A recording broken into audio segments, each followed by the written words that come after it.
Ya kan? Ungkapkan semua kasus yang semua data, fakta, keterangan dianalisis.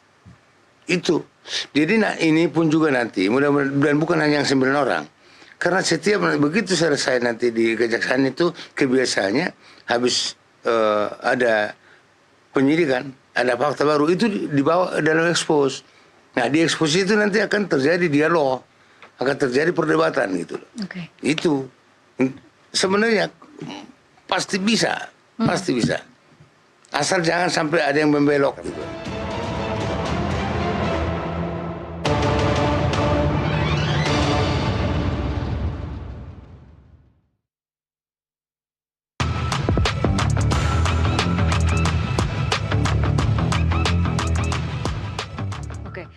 Fakta bahwa kemarin ketika dipanggil atau diperiksa pertama kalinya di Kejagung ya Pak Jasman, itu tidak terlihat oleh media.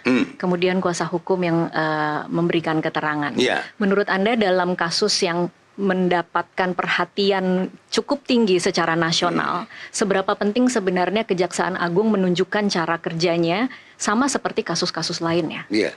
Ya itu harus, kan disebutkan bahwa orang-orang ini yang 9 orang itu katanya orang-orang yang ya oke, tunjukkanlah.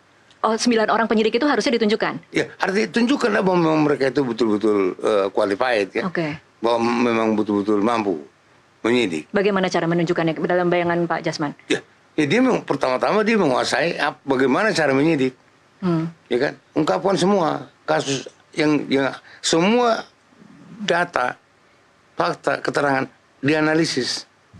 Itu. Jadi ini pun juga nanti mudah-mudahan bukan hanya yang 9 orang.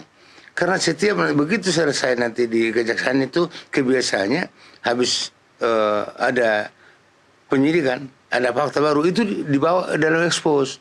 Nah, di ekspos itu nanti akan terjadi dialog, akan terjadi perdebatan gitu. Okay. Itu sebenarnya pasti bisa, pasti bisa.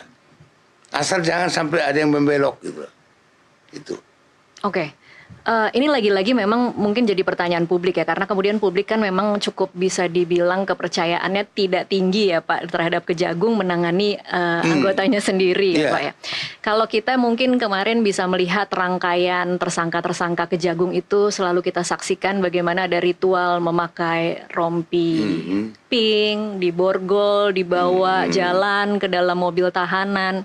Akankah publik bisa berharap akan ada visual seperti itu untuk Jampitsus ini? Nah ini juga kita juga harus bisa publik juga harus ya penyidik ini juga harus bisa mengedukasi. Jangan terlalu a priori begitu ada suara-suara begini-begini ya itu harus tahan. Jangan begitu gitu loh. Masyarakat juga harus diedukasi supaya mereka itu jangan berprinsip seperti itu.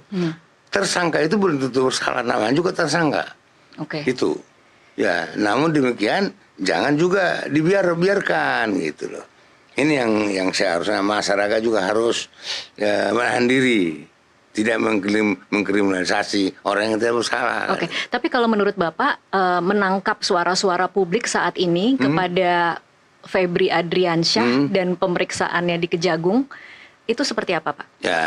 Ya sesuai dengan pemahaman masyarakat sendiri. Saya nggak bisa menghakimi itu.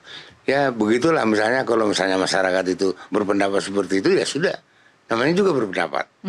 Ya kan? Kan nggak salah orang berpendapat. Toh yang memegang kendali kan di aparat penegak hukum. Iya. Kan gitu. Tidak salah, tetapi kemudian apakah pihak Kejagung harus menunjukkan respon yang sedikit lebih menjawab pertanyaan publik atau keraguan-raguan publik? Iya. Itulah tadi yang saya katakan. Kenapa saya tadinya pesimis ya? Apakah jaksa?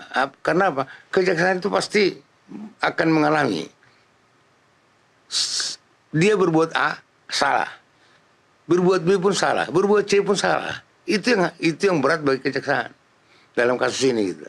Kalau menurut Pak Jasman sebenarnya tindakan yang harus dilakukan Kejaksaan Agung untuk kasus Febri ini seperti apa agar kemudian paling tidak kan Bapak bilang A salah, B salah, paling tidak terlalu salah lah Pak. Ya, jadi sebenarnya yang paling pas ya, yang paling pas tadinya ya ini serahkan saja supaya nggak salah, ada dua. Kalau Pak Mahfud kan ngomong serahkan aja ke KPK kan Iya. gitu. Nah, kalau saya tambah lagi, minta pendapat Ketua Mahkamah Agung supaya siapa penyidiknya gitu loh. Oh, minta Minta pendapat pendapat. Mahkamah Agung. Iya. Oke. Kenapa harus ke Mahkamah Agung? Ya karena memang Mahkamah Agung lah yang memonitor nanti mulai dari Pengadilan Negeri sampai di Mahkamah Agung. Ya, kenapa tidak dilibatkan Mahkamah Agung? Supaya tidak menyalahi. Kalau ini ke KPK juga ada juga serba-serbinya gitu loh. Iya, iya. Ya, mungkin serahkan aja ke Mahkamah Agung. Kalau Pak Mahkamah Agung menetapkan sudah lanjutkan. Kenapa? Karena Mahkamah Agung juga bisa menjawab tadi. Kan kita katakan ini kan tidak ada pelimpahan gitu loh.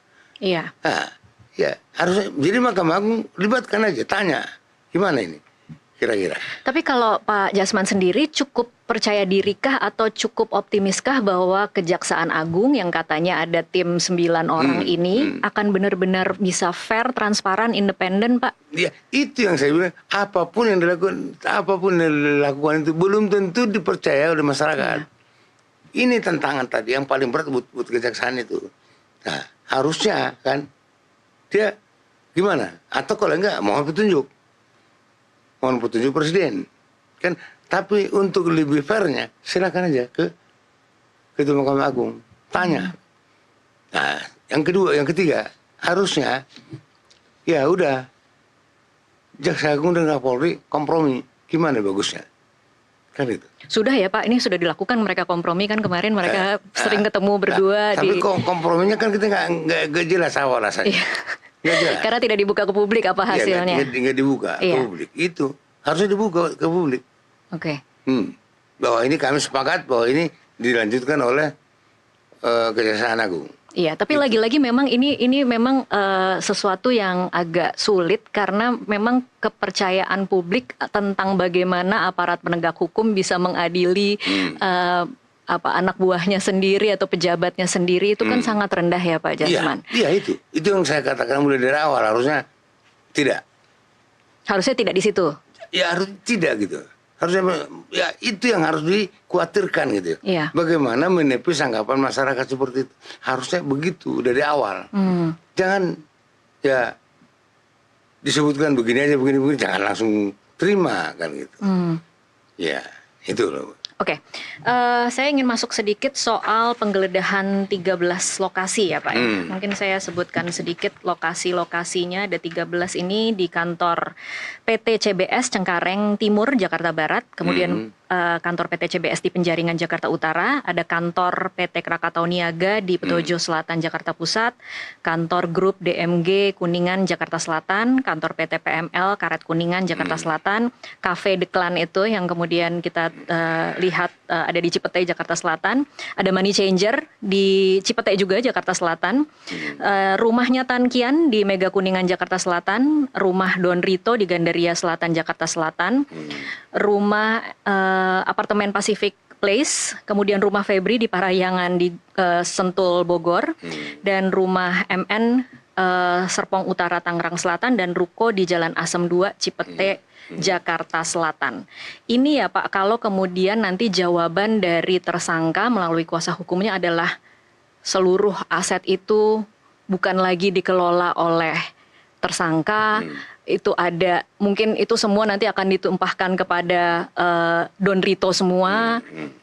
Bisakah, mungkinkah seperti itu Pak? Ya mungkin saya kalau memang begitu kenyataannya. Tapi yang pasti itu kalau dari sekian tadi 13 itu semua itu kan punya latar belakang. Iya. Kenapa ini diteliti? Kenapa disegel atau digeledah gitu? Kan ada latar belakangnya. Iya. Itu yang harus dipelajari oleh kejaksaan. Masuk akal enggak? Karena hukum itu masuk akal. Harus masuk logis. akal. Oke, harus logis. Gitu. Jadi kalau misalnya sertifikatnya tetap milik, maksudnya kita menemukan sertifikat atau polisi menemukan sertifikat bahwa itu pemiliknya adalah Pak Febri, tetapi kemudian Febri bilang bahwa oh itu yang menjalankan sudah orang lain. Ya. Tidak bisa seperti itu ya Pak ya? Tidak bisa dong. Oke. Orang atas nama dia. Nah sekarang kembali lagi. Kalau tadinya sertifikat itu atas nama Febri, kok bisa dikuasai oleh orang lain? Apa dasarnya orang lain itu menguasai itu. Gitu. Sebenarnya nggak sulit gitu. Nggak sulit. Yang penting betul-betul profesional dan tidak ada tendensi apapun. Tidak ada tendensi apapun. Oke. Iya. Satu mungkin pertanyaan sebelum kita break, Pak Jasman. Ini ada bumbu-bumbu lain, ada TNI yang kemudian ada di dalam kasus ini. Kita saksikan bahwa TNI ada menjaga rumah Febri ketika malam penggeledahan itu. Kemudian juga datang ke Polda Metro Jaya Kamis 9 Juli dini hari setelah penggeledahan. Dan ada saksi yang mengatakan ada mobil yang hilir mudik, Pak, di Ditreskrimsus Polda. Yang kemudian muncul dugaan ada upaya pengambilan barang bukti yang disita oleh polisi. Apa tanggapan Bapak tentang ini? Saya tidak mau menanggapi itu. Yang pasti bahwa hubungan Febri dengan Menhankam memang karena Menhankam sebagai ketua tim PKH, Febri sebagai wakil ketua. Jadi mungkin saja Febri minta perlindungan TNI begitu kira-kira? Ya, kebetulan bukan jadi karena memang kalau nggak salah pernah Jaksa Agung meminta perlindungan dan itu sudah keluar, ada suratnya, ada surat yang dikeluarkan Panglima atau siapa memberikan perlindungan kepada aparat sipil, aparat di Kejaksaan Agung atau di Kejaksaan Negeri, termasuk perlindungan dari aparat kepolisian yang sedang melakukan penggeledahan untuk kasus korupsi. Iya termasuk, iya kan? Bisa ya Pak seperti itu. Jadi ya, maksudnya apa tadi? Itu apakah perlindungan itu termasuk melindungi seorang pejabat ketika sedang bermasalah dengan atau ketika sedang diusut, diduga atau disangka melakukan tindak pidana korupsi? Oh tidak begitu. Harusnya tidak seperti itu. Harusnya tidak begitu gitu kan? Harusnya tidak begitu. Nggak harus TNI melindungi pada saat udah salah itu, nggak benar dong. Salah juga gitu. Iya. TNI itu. Baik, kita akan break dulu Pak Jasman, kita lanjutkan di segmen selanjutnya. Pemirsa tetaplah bersama Kasih Paham.